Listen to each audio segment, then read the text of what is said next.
So not gonna lie, I never thought I'd be making this video, but it seems like Minecraft actually got hacked. And when I tell you this is absolutely insane, this is not a prank whatsoever.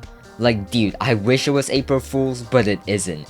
But before I break down the entire situation and explain everything to you, consider subscribing and liking the video because this is actually my second video, so you can say you were here from the start. So basically, an anonymous user on 4chan posted the entire source code for Minecraft Legacy Console Edition. And I mean the entire source code, like everything. And honestly, when I first heard about this, I was like, wait, there's no way this is real, because source code leaks for entire console games basically never happen. And when they do, they're usually fake or incomplete. But dude, this one is completely real, and it's one of the biggest Minecraft leaks in the entire history of the game. So let me give you guys some context about what Legacy Console Edition even is. Because if you're younger or you only started playing Minecraft recently, you might not even know what this version is.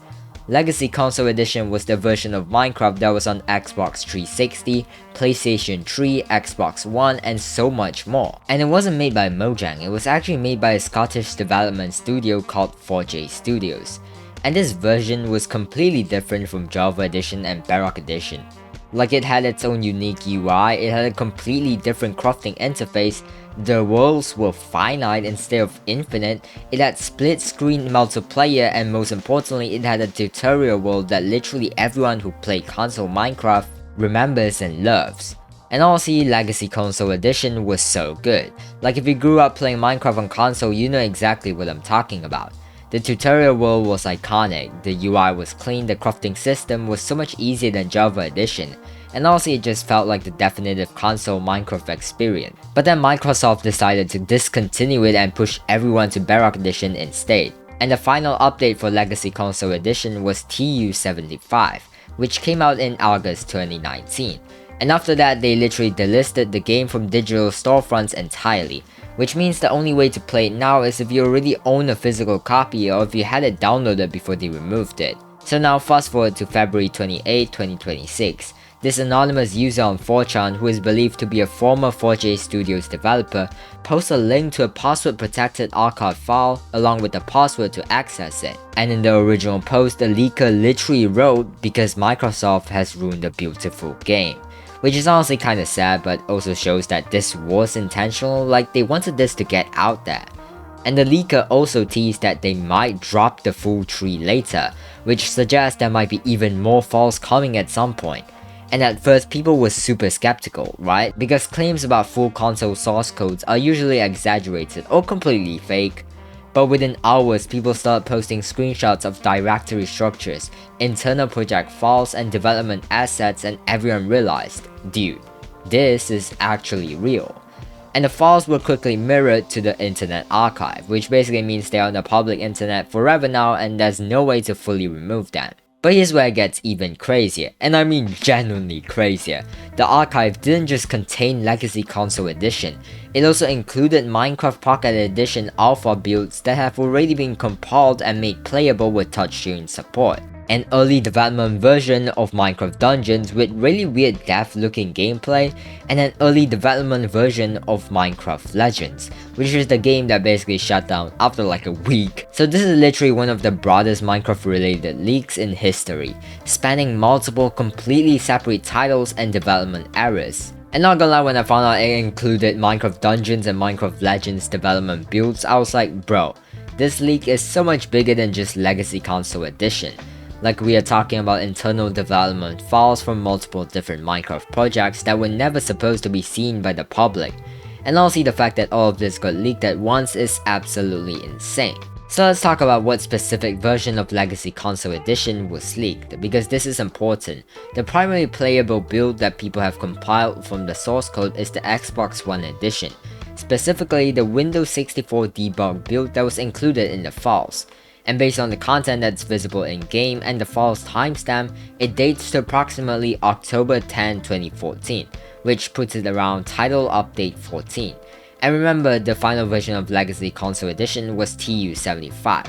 So this build is roughly 60 title updates behind the last release, which makes it a pretty early snapshot. And here's what makes this so interesting. This is a debug development build that was intended for internal use at 4J Studios, which means it was never designed to run on a Windows PC at all. And because of that, there are all these weird quirks. Like world names are completely broken, so if you name your world something, it'll show up as like FJ label black instead. There's a world from 2014 that exists inside the build save files, but it just loads as a completely normal world with nothing special in it. The player name displays as player name instead of any actual gamer tag.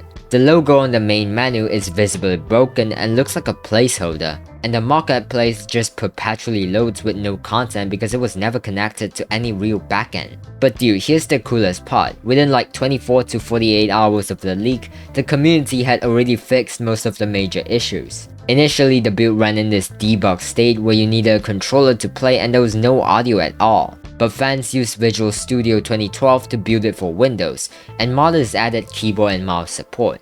And now people can actually play it on PC, which is absolutely crazy, because this version of Minecraft was never supposed to be playable on PC. And creators who have played it describe it as relatively stable, considering it's only like a day old. Like movement works, the tutorial world loads and functions, biomes render properly, and you can complete the entire tutorial and get the end rewards, which are a flame bow, arrows, a jukebox, and music disc. And honestly, the fact that people got this working so quickly just shows how talented and dedicated the Minecraft community is. But there are also bugs everywhere, and I mean everywhere. Like the end dimension is completely broken.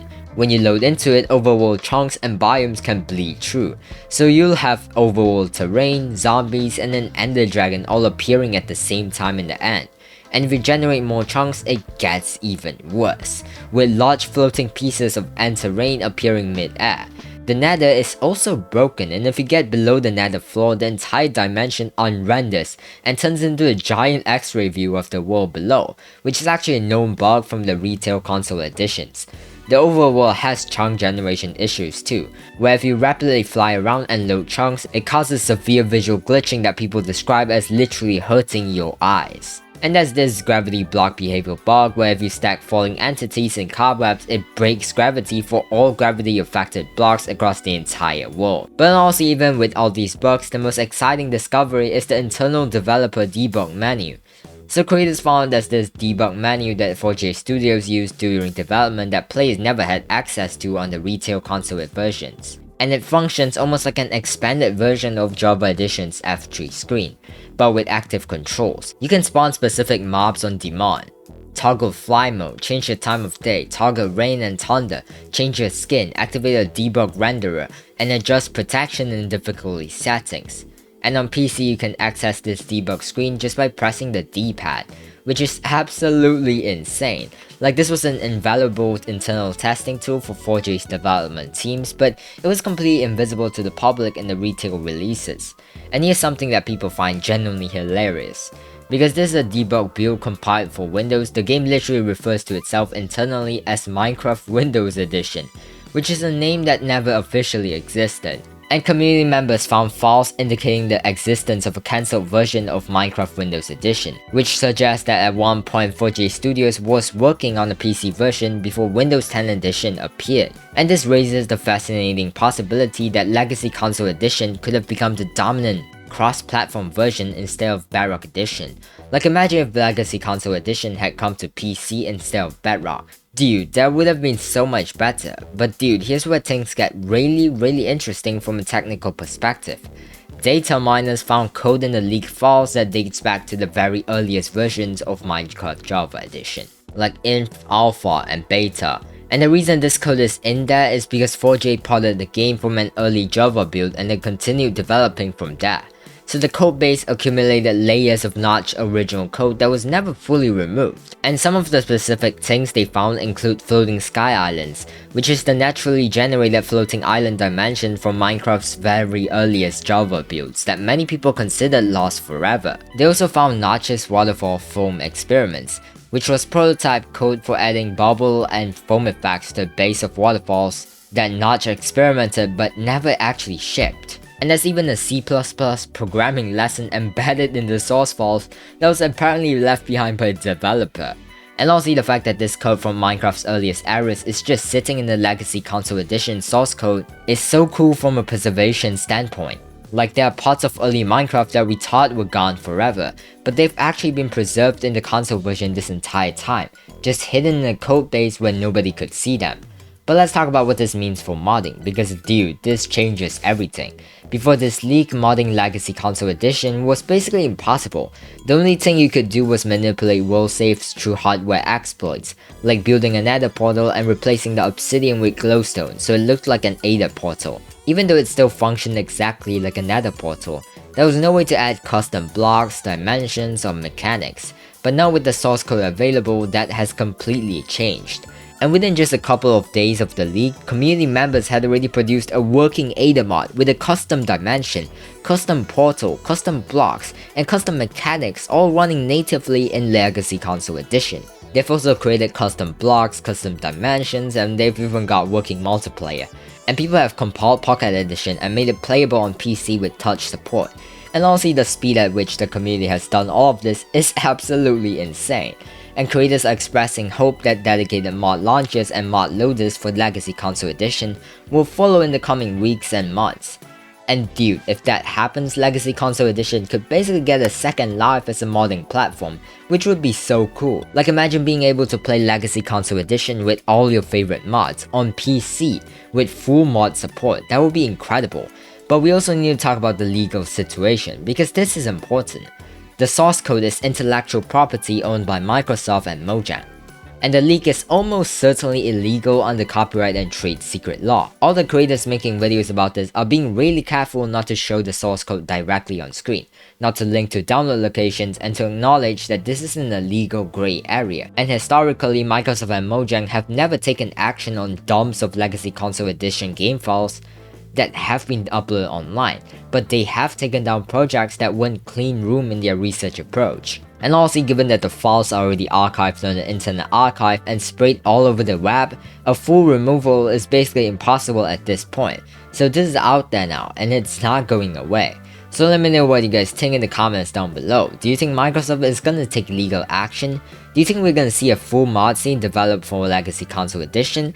And also, are you excited for the possibility of playing Legacy Console Edition on PC with mods? Because I know I am, and I think this could be a beginning of something really special for the Minecraft community. And if you guys enjoyed this breakdown, make sure to drop a like on the video and subscribe, because this is literally my second video and your support would mean everything to me. But yeah, that's basically everything you need to know about the Minecraft Legacy Console Edition source code leak. This is generally one of the biggest leaks in Minecraft history, and I'm so excited to see what the community does with it in the coming weeks and months. Anyways, I'll see you guys in the next video. Goodbye!